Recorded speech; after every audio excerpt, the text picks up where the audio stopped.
সপ্তাহের ঘটনা।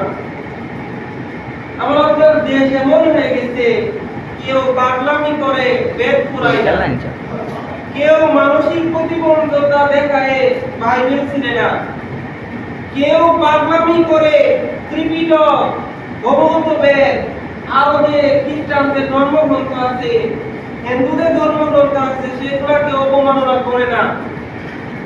আমরা আপনার এমন একটা দেশ যেখানে 90% মুসলমানের দেশ, যেখানে প্রত্যেকটা মানুষের বাপ দাদার জমি জমার উপরে যদি কোনো কেউ আঘাত আনে আমরা সাথে সাথে অ্যাকশন নেই।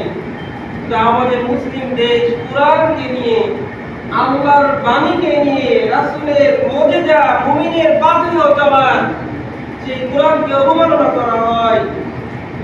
আমি আপনি মুমিনের হৃদয়ে রক্তক্ষরণ হয় না।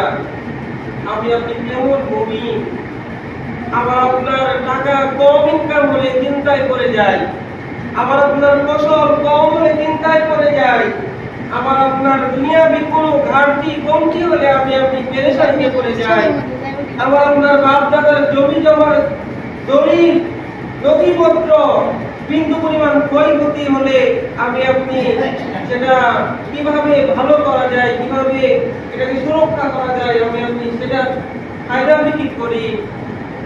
আমাকে আপনাকে যে কিতাব, যে গ্রন্থ নিজের জন্য আসেনি, আমাকে আপনাকে অন্ধকার থেকে আলোর পথে নিয়ে যাওয়ার জন্য যে গাইড বুক, যে গাইডলাইন, সেই শ্রেষ্ঠ গ্রন্থ, মহাবিশ্বের মহাগ্রন্থ আমার আপনার উপর তোলার পাথেয় সেই কুরআনুল কারীমকে অবমাননা করা হয় আমাদের এই বাংলাদেশে। এখন প্রতিরোধের উপায় কি? প্রতিরোধ দুইভাবে করা যায়।